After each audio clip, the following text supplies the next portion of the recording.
दोस्तों, ये है सोहन जो 8 साल का है।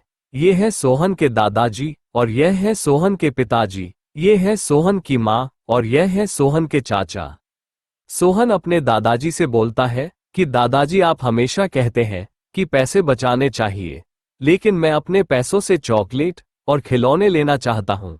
दादाजी हंसते हुए बोले, अच्छा बेटा, लेकिन अगर तुम आज अपने पैसे समझदारी से रखोगे तो बाद में उससे बहुत सारी चॉकलेट और खिलौने खरीद सकते हो। आज मैं तुम्हें 4 कमाल की बचत योजनाओं के बारे में बताऊंगा जो पोस्ट ऑफिस में मिलते हैं। दादाजी एक बोर्ड निकालते हैं जिस पर MIS, NSC, PPF और SCSS लिखते हैं और कहते हैं, देखो बेटा, ये 4 योजनाएं एक जैसे ही दिखते हैं, लेकिन इनका काम अलग अलग है। चलो मैं तुम्हें एक मजेदार कहानी से समझाता हूँ और लास्ट में ये भी समझाऊंगा कि अगर तुम स्मार्ट तरीके से पैसे इन्वेस्ट करोगे तो तुम्हें 9.75% का इंटरेस्ट कैसे मिलेगा। पहला है MIS स्कीम यानी मंथली इनकम स्कीम। एक बार पैसे जमा करो और हर महीने घर के खर्चों के लिए ब्याज पाओ। सोहन बोलता है, दादाजी, मम्मी कहती है कि वो हर महीने घर के खर्चों के लिए कुछ पैसे चाहती है। दादाजी बोलते हैं, तो उन्हें MIS स्कीम चुननी चाहिए, क्योंकि इसमें एक बार पैसा जमा करना होता है, फिर हर महीने थोड़ा थोड़ा ब्याज मिलता रहता है घर के खर्चों के लिए, और 5 साल बाद पूरा पैसा वापस मिल जाता है। अगर तुम्हारी माँ 5 लाख रुपए इस योजना में जमा करती है तो उन्हें हर महीने करीब 3,300 रुपए ब्याज मिलेगा, यानी घर के खर्च के लिए पक्की आमदनी। दूसरा है NSC स्कीम यानी नेशनल सेविंग सर्टिफिकेट, पैसा दोगुना करने की गारंटी। सोहन बोलता है, दादाजी, चाचा 5 साल बाद विदेश जाने की सोच रहे हैं, तो उन्हें कौन सी योजना लेनी चाहिए।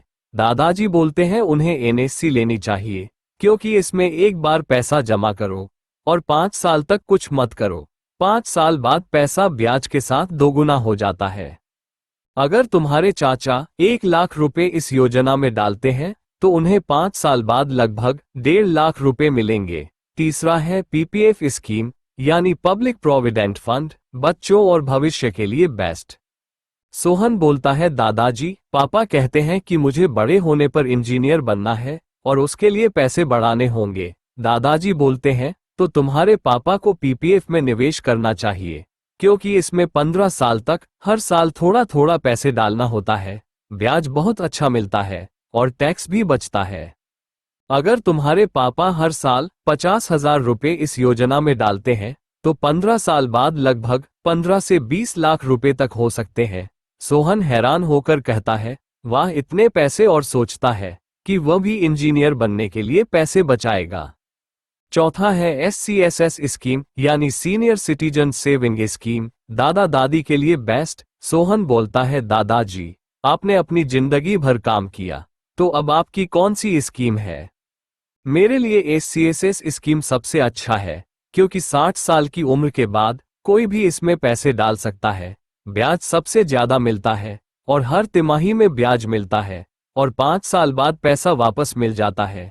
मैंने इसमें 10 लाख रुपए डाले हैं, इसलिए मुझे हर 3 महीने में लगभग 20,000 रुपए ब्याज मिलता है। सोहन कहता है, तभी आप मेरे लिए इतनी सारी चॉकलेट और खिलौने खरीदते हो। दोस्तों, ये तो समझ में आ गया होगा कि कौन सी स्कीम किसके लिए बेस्ट है। चलिए इसको और डिटेल में समझते हैं। वीडियो में आगे बढ़ने से पहले आप लोगों से एक छोटी सी रिक्वेस्ट है कि वीडियो को लाइक करके चैनल को सब्सक्राइब कर लें, ताकि इस तरह का और वीडियो आपको मिलता रहे। अगर हम मिनिमम एज की बात करें तो MIS स्कीम में 10 वर्ष के छोटे बच्चों का माइनर अकाउंट खुल सकता है और 18 साल से ऊपर के व्यक्ति का नॉर्मल अकाउंट खोल सकता है।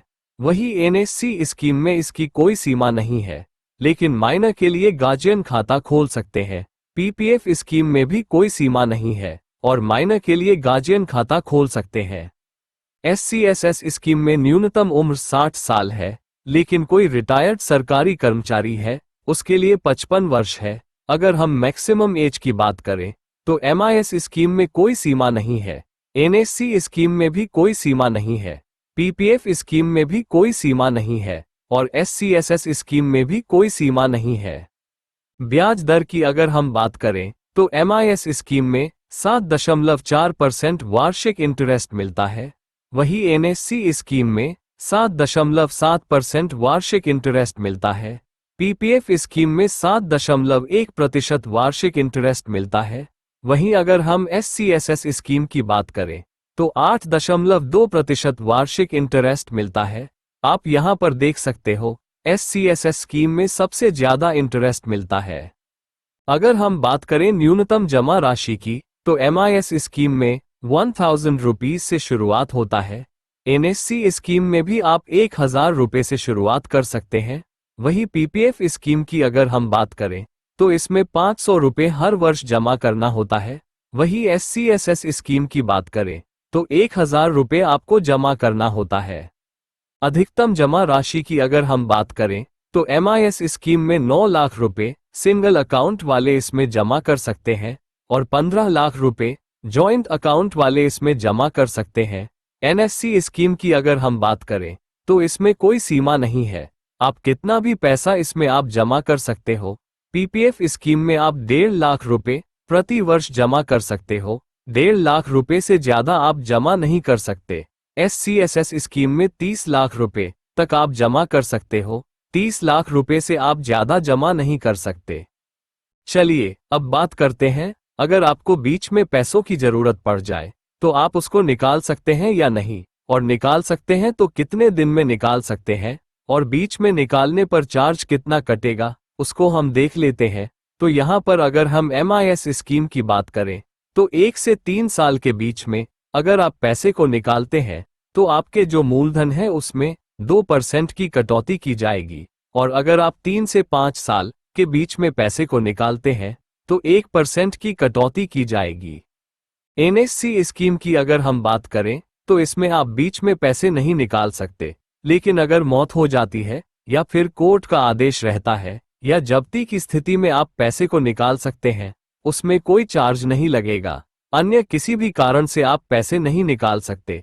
पीपीएफ स्कीम की बात करें तो आप 5 साल बाद 50% पैसे निकाल सकते हैं, इसमें कोई चार्ज नहीं कटेगा, लेकिन 5 साल के पहले आप पैसे नहीं निकाल सकते। अगर हम बात करें सीनियर सिटीजन सेविंग स्कीम की तो आप 1 से 2 साल के बीच में अगर आप पैसे निकालते हैं तो ब्याज में 1.5% की कटौती की जाएगी। अगर आप 2 से 5 साल के बीच में पैसे को निकालते हैं तो ब्याज में 1% की कटौती की जाएगी। चलिए अब बात करते हैं, आपने इन स्कीम में पैसे जमा किया है तो वह पैसा कैसे मिलेगा। तो एमआईएस स्कीम की बात करें तो इसमें आपको पैसा हर महीने ब्याज आपको मिलता रहेगा और 5 साल बाद पूरा पैसा वापस मिल जाएगा। नेशनल सेविंग सर्टिफिकेट स्कीम की बात करें तो 5 साल बाद में आपको पैसा एक मुश्त ब्याज के साथ में मिलेगा। पब्लिक प्रोविडेंट फंड की बात करें तो इसमें आपको पैसा 15 साल बाद एक मुश्त ब्याज के साथ में मिलेगा, और अगर हम सीनियर सिटीजन सेविंग स्कीम की बात करें तो इसमें आपको हर 3 महीने में ब्याज मिलता रहेगा और 5 साल के बाद में आपको पूरा पैसा वापस मिल जाएगा। अब बात करते हैं टैक्स बेनिफिट की। सबसे पहले मंथली इनकम स्कीम की बात करते हैं। इस स्कीम में निवेश करने पर 80C के तहत कोई टैक्स छूट नहीं मिलती है, यानी कि उस पर आपको टैक्स देना होगा, लेकिन ब्याज पर टीडीएस नहीं कटता है।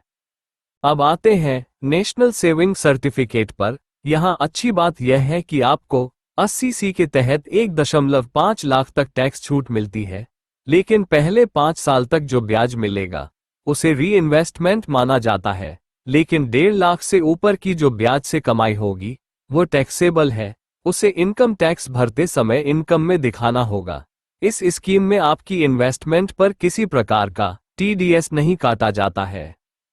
तीसरी स्कीम है पब्लिक प्रोविडेंट फंड। ये टैक्स सेविंग के लिए शानदार स्कीम है। इसमें EEE का बेनिफिट मिल जाता है।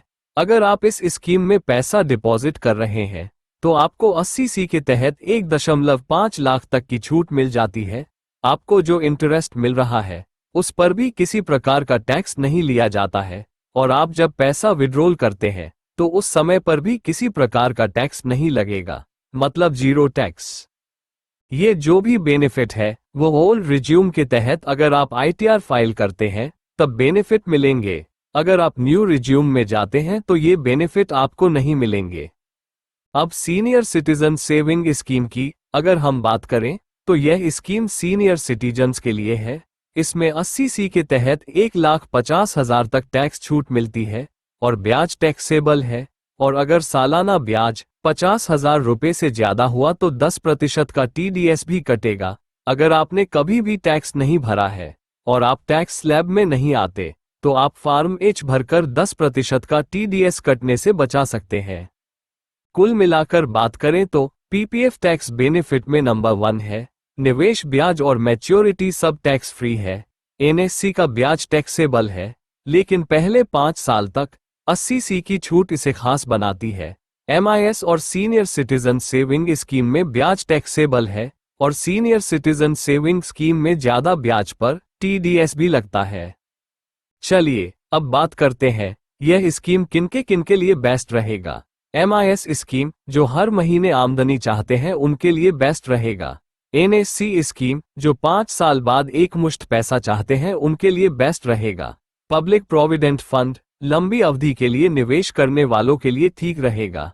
जो सेविंग करना चाहते हैं और टैक्स बचाना चाहते हैं SCSS स्कीम रिटायर्ड लोगों के लिए जो अधिक उम्र के हो गए हैं 60 साल के ऊपर सीनियर उनके लिए बेस्ट रहेगा। चलिए अब देख लेते हैं सभी का एग्जाम्पल। तो सबसे पहले हम पब्लिक प्रोविडेंट फंड की एग्जाम्पल को देखेंगे, क्योंकि इसमें हर साल पैसे जमा करना होता है तो इसीलिए यह इन तीनों के साथ में कंपेयर करते नहीं बनेगा। तो इसका एग्जाम्पल हम पहले देख लेते हैं, उसके बाद इन तीनों का कंपेयर करते हुए एक साथ एग्जाम्पल को देखेंगे और यह भी जानेंगे कि कैसे आप 9.75% का इंटरेस्ट पा सकते हो।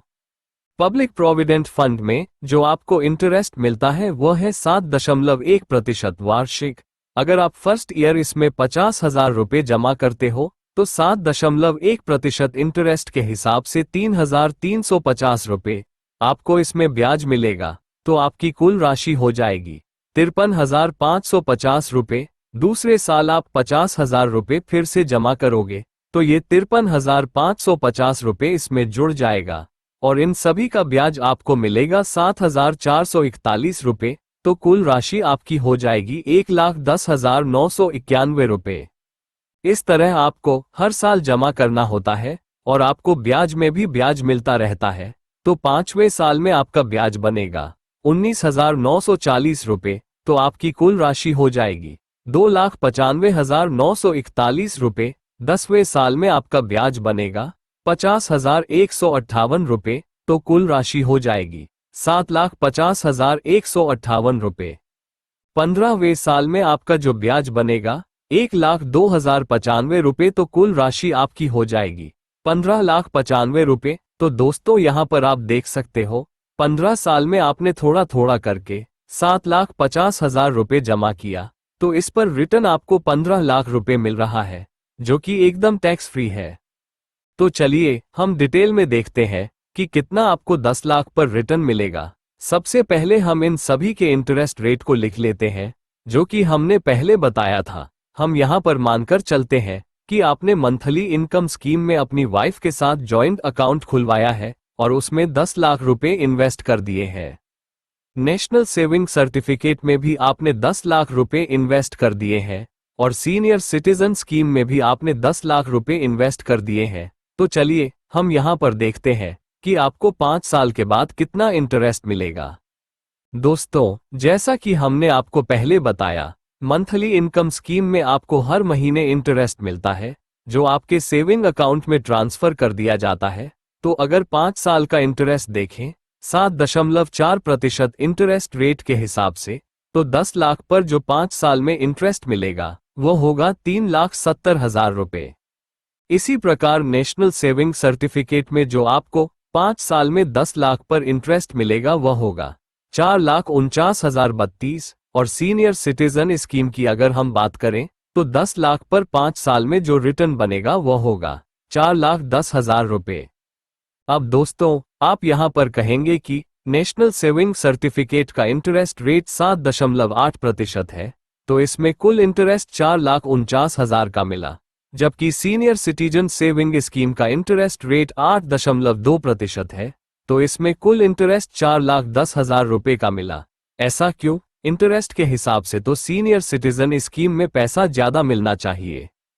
तो दोस्तों ऐसा इसीलिए क्योंकि नेशनल सेविंग सर्टिफिकेट पर आपको ब्याज पर ब्याज मिलता है, तो इसीलिए जो इफेक्टिव इंटरेस्ट रेट है वह बढ़कर 8.9% का हो जाता है, जबकि सीनियर सिटीजन सेविंग स्कीम में ऐसा नहीं होता है। यहां पर आपको हर 3 महीने में ब्याज का पैसा आपके अकाउंट में ट्रांसफर कर दिया जाता है। जो आपका 8.2% का ब्याज है वह कंपाउंड नहीं होता, मतलब इस पर सिंपल इंटरेस्ट मिलता है। चलिए अब जानते हैं कि आपको 9.75% का इंटरेस्ट रेट कैसे मिलेगा। तो दोस्तों जैसा कि हमने आपको पहले बताया कि मंथली इनकम स्कीम में आपको आपके इन्वेस्टमेंट का जो इंटरेस्ट है वो हर महीने आपके सेविंग अकाउंट में ट्रांसफर कर दिया जाता है। ऐसे ही जो सीनियर सिटीजन सेविंग स्कीम में उसके इंटरेस्ट का पैसा हर 3 महीने में आपकी सेविंग अकाउंट में ट्रांसफर कर दिया जाता है। तो आप इस मिले हुए इंटरेस्ट के पैसे को खर्च न करके इस पैसे को री इन्वेस्ट करें तो आप ज्यादा रिटर्न बना सकते हैं। तो यहाँ पर एक और स्कीम की एंट्री होती है, वह है आरडी स्कीम, मतलब रिकरिंग डिपॉजिट, जिसमें आपको हर महीने पैसों को इन्वेस्ट करना होता है। तो यहाँ पर जो इंटरेस्ट रेट चल रहा है वो 6.7% ईयरली का है। तो उस हिसाब से अगर आप मंथली सेविंग स्कीम के इंटरेस्ट का पैसा आरडी स्कीम में इन्वेस्ट करते हैं तो यहां से भी आपको 70,000 का एक्स्ट्रा प्रॉफिट हो जाता है। इसी हिसाब से आपको जो हर 3 महीने बाद जो ब्याज का पैसा सीनियर सिटीजन सेविंग स्कीम से मिलता है उसको अगर आरडी में इन्वेस्ट करते हैं तो यहां पर भी आपको 77,628 का एक्स्ट्रा फायदा हो जाता है। अब अगर हम इन तीनों का टोटल करें तो मंथली सेविंग स्कीम का टोटल अमाउंट 4,40,000 बनता है। नेशनल सेविंग सर्टिफिकेट और यहां पर सीनियर सिटीजन सेविंग स्कीम का टोटल इन्वेस्टमेंट करने के बाद 4,87,628 रुपए हो जाता है। तो चलिए अब इन तीनों स्कीम का इफेक्टिव इंटरेस्ट रेट निकाल कर देखते हैं। तो मंथली सेविंग स्कीम का इफेक्टिव इंटरेस्ट रेट बनता है 8.8%। नेशनल सेविंग सर्टिफिकेट का इफेक्टिव इंटरेस्ट रेट बनता है 8.98% और सीनियर सिटीजन सेविंग स्कीम का इफेक्टिव इंटरेस्ट रेट बनता है 9.75%। तो दोस्तों इस ट्रिक से आप 9.75% का इंटरेस्ट रेट ले सकते हैं। दोस्तों उम्मीद करता हूं यह वीडियो आपको पसंद आया होगा। पसंद आए तो इस वीडियो को लाइक करें, हमारे चैनल को सब्सक्राइब करें। वीडियो देखने के लिए आपका बहुत बहुत धन्यवाद।